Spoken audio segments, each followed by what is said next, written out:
Ndio ndugu yangu. Kwa hiyo bwana Chidi, mambo ni kama hivyo bwana. Mimi amenishika amefika hapa. Lakini ndugu yangu usijali, matatizo bwana akumbiwa mnyama. Kwa mimi bwana ngoja nilikuwa napita hapo ndapo.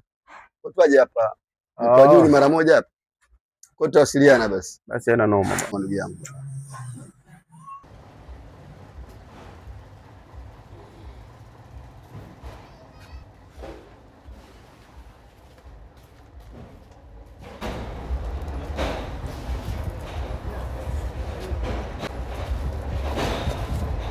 Vipi?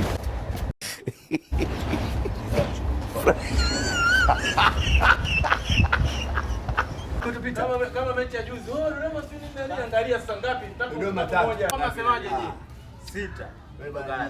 Nyinyi hamna kitu. Tumebebwa na nyoka tumebebwa. Shida yenu nyinyi mnaongea sana. Simba na Yanga tunabebwa, sio siri. Mtanga achana naye huyu. No. Haya angalia. Huyu utamuona pressure. Huyu Yanga maanda hana lolote. Wewe unamuona pressure. Oh, vipi? Njoo tuongee kidogo. Vipi?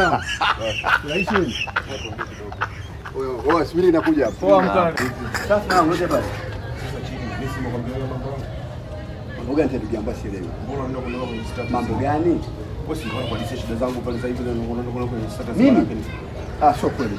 Sio mambo ya kike mwanangu. Benzi sio kweli. Mimi siwezi kufanya mambo namna hiyo.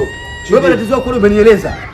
Alafu leo hii mimi tena nikwambie kwamba wewe niachukue tena maneno niko katika status.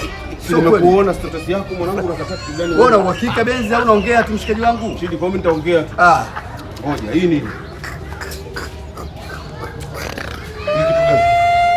Unaposema kwamba nini?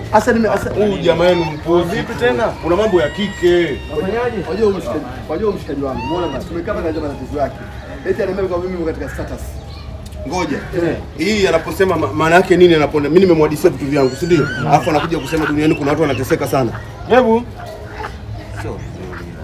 Kaka, wewe umezingua na ndugu yangu. Kweli mwanangu unakataa mimi siwezi nikafanya mambo hayo. Jambo status hiyo ndugu yangu inaonekana mtanga na wewe.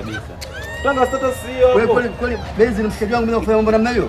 Sasa aloweka status nani kwenye simu yako? Sijaweka mimi mambo hayo. Wewe una uhakika au unaongea? Status ya nani? Sawa. Benzi hebu angalia tu. Hebu angalia tu. Hebu angalia. Sasa kwa shitumu tu mshikaji wangu. Kwa hiyo ulimaanisha hivi? Mimi ndio maana yake. Ndugu yangu mimi nikajua ndio wale. Mbona bado kujichukia ndugu yangu? Maisha gani hayo? Sio maisha kweli. Wewe unapoisha kwa kumzima sasa hivi unaona. Wewe tumetoka pale ndugu yangu unajua hivyo. Fresh. Ndugu yangu. Wewe una tafakari kwanza kabla ya kufanya mambo. Karibia mudi yani. Mudi utashakatika. Nakutana mwanangu. Baadaye mwanangu.